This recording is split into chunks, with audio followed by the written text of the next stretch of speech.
Hey guys, and welcome back to my channel. Thank you for always tuning in. I really appreciate you guys so much. It is currently 10:20 p.m. so it's pretty late for me on a work night, so I'm gonna get this video done and I'm gonna head to bed.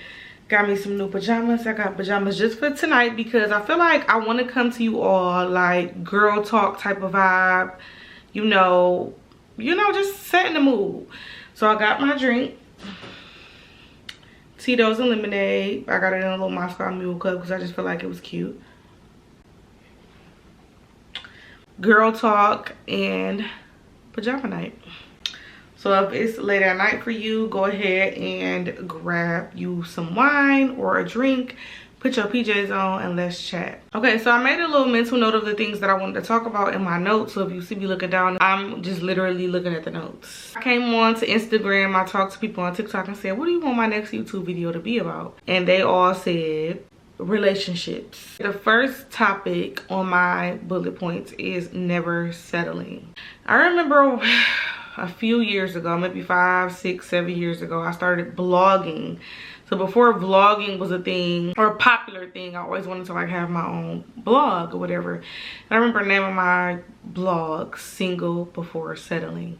At that time when I named it that, I remember just women saying things to me when they would be into me when I was younger, like, oh, you never keep a man, nobody want to be with you. And at first I used to think like, oh, maybe they're right. But then I realized like my standards are extremely high, and I've always been boisterous about that since I could remember. Certain things that I require is just a lot for certain people, you know what I'm saying? So I remember just saying like, you know what, I turned like a negative to a positive. Like when people started to say, oh, you can never keep a man, I was like, no, it's not that. It's just that a man that I want can't be kept, or the men that I deal with can't be kept. It just was a lot of things that I was just dealing with that I shouldn't have, if that makes sense. Like I know what I want, I know what I require, and I just need to stick to that. So I always used to be like, you know what, I don't care what nobody think, I'm going to be single before I settle for a piece of a man. Okay? Bitch, I gonna be sleep peacefully before I be drunk and motherfucking stressed and depressed with a piece of me and it ain't motherfucking mad. Bitch, you shit serious? A half of a man. A quarter of a man. I don't want that. I don't want a habitual cheater. I don't want a liar. I don't want a manipulator. I don't want none of that. So I figure that I'll just be single. So people will look at you and say, oh, you single anyway.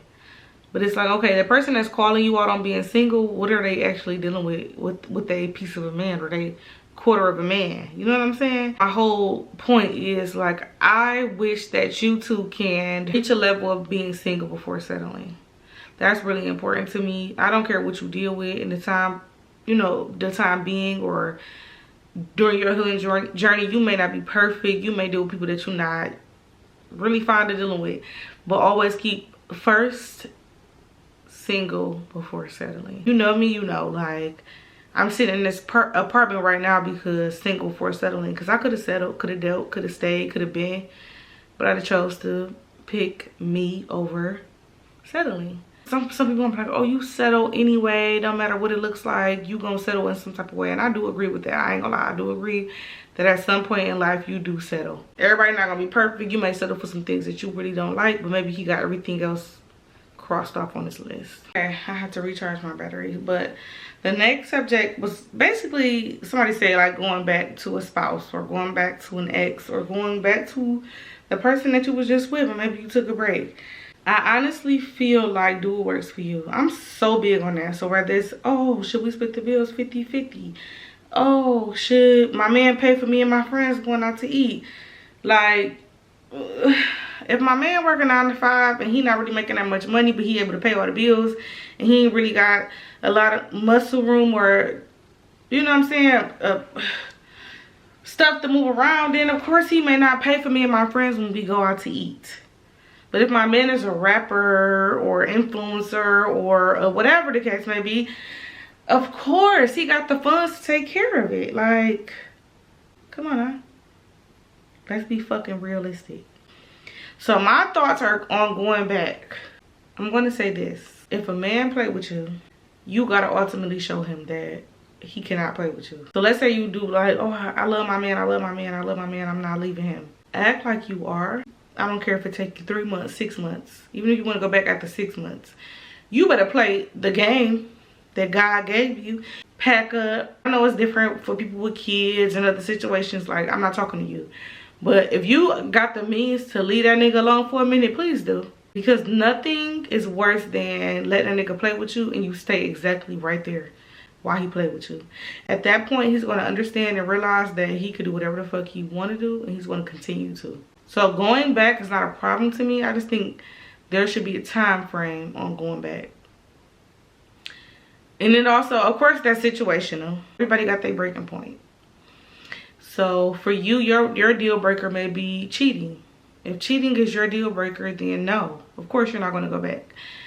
You may accept cheating, but you may not accept the baby from a nigga. And if that's your deal breaker, like, oh, if he get a bitch pregnant, it's a wrap. Then of course, don't be like, oh, my deal breaker was this, but I don't know, I listen to Lex, so maybe I should just give him a chance. No, your deal breaker is your deal breaker. Stick to that. Don't ever let nobody play with you. But if you do feel like it's something small that y'all can work through, I feel like give it time, but also put your foot down. Like, put your foot down and say, no, this is what I mean. This is what I say. This is what's going on. You know what I'm saying? Next topic for me is dating a man with kids. So I'm 31 years old. And I've always, since I've been like 18, dated men that were at least 5+ years older than me. So always dated older men. I probably never dated a man that didn't have kids, especially if they was older. Tell me your thoughts on dating a man with kids, especially when you become 30+, because it's inevitable at this point. I personally never ever want to date a man with kids no more, but I'm at the point in my life where I understand that that's kind of almost impossible. So what do you do? How do you maneuver? Do you opt for a person just because they don't have kids, but maybe they don't align with your standards or wants or whatever the case may be? Or do you just keep searching until you find that person that does not have kids? Or do you settle for the man with kids if he's a great father, he don't got no baby mama drama? I personally feel like if I could find a man with none, I'm going to run for it, because I just feel like the way that co-parenting works, no matter how healthy it looks, it just sometimes, always, some kind of way, it just don't end up being healthy. I know this is all over the place, but I'm just going off of the topics that I received. So knowing how to forgive, I feel like that goes hand in hand with, you know, going back to a lover that you once had, or is a cheater always a cheater? Let's say you did deal with some type of unforeseen circumstance and you guys are trying to maneuver through that, because I've seen people be successful in dealing with something traumatic and they maneuver through it, they wake up through it, they go through it, they heal through it, and they persevere. So do you feel like you can forgive? Like, how do you know though? Because here's my thought. You go through something traumatic with a person, of course the trust is out the door, right? For a minute at least. You can't trust that person anymore. So forget knowing when or knowing how to forgive. How do you get to that point of forgiveness? Can you look past the deceit? Can you look past the lies? And if you do, I want to know your coping mechanisms or how you deal with that, because I feel like it's hard. Some of us have things wired in our head, like, okay, if this person, like I said, deal breakers, if this person does this, I'm done. But then you get in that situation and you be like, but no, oh, I do love this person, or oh, I do want to be with this person. So is it something that we can work through? How do you get to that point of never ever returning to that moment that they betrayed you? I don't know. So somebody else had asked, what does it mean to take a break from a relationship? Like, I've never really been in a real relationship, so I don't really like to count, like, I mean, they count, of course, but I don't like to really, like, talk about my situationships, because they don't hold no value into the way that I think or the way that I process real and true love and partnership and commitment, right? Breaks in a relationship, like, I've taken a break from a man before and went back to him, but it wasn't necessarily a break from my man, my partner, my committed relationship. I don't know what that looks like. So for me, I say I wouldn't, but I do see how a lot of people say it's a lot, right? Basically the question was, is it a reason to fuck around with other people? Because I haven't been in a position where I'm like, okay, let's take a break so we can get back together. But if we take a break and you fuck around with other people to the point where it's like, I don't know if I could trust you, I personally feel like it's not healthy to start that relationship back up. I feel like that's what you want to do. You know what I'm saying? Like, if you take a break, you just healing and going to therapy and becoming a better person. And not really, I mean, maybe you entertain people, text people from here and there, or maybe went on a date or two. But like, to be in like a almost relationship with a person during that time is like, I don't know. You might love that person. That's not for me, for sure. After everything that we just said, how important is trust for you? Like, what causes you to be like, I don't trust you anymore?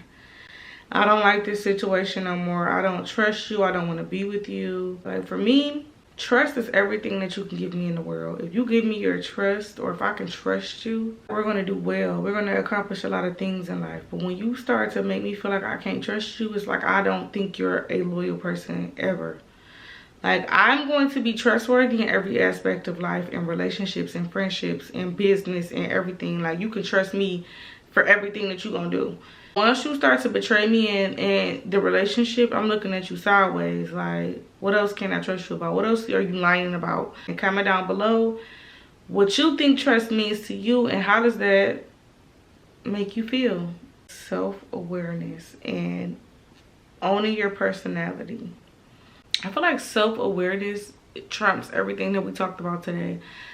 If you're self-aware, and I remember, and I know my friends can vouch for me on this, like, I can go into a situation and be like, hey, I know I don't really like him like that, but he cool. I enjoy the vibe. I enjoy the chemistry. I'm not really looking for a husband right now. I'm not looking for a boyfriend right now. So I'm kind of just dealing with this person because, not of convenience, because it's not like almost like I'm wasting your time, but some things are just meant to be temporary. Everybody is a reason in the season. Like, everybody is not, come on y'all, everybody is not meant to be in relationships and grow old together. I get it. It's a trial, it's a season, it's a reason, and all of that. So for me, at that time that I was just dating, I was just dating, you know what I'm saying? Like, dealing with people and trying to figure out where I can go next with it.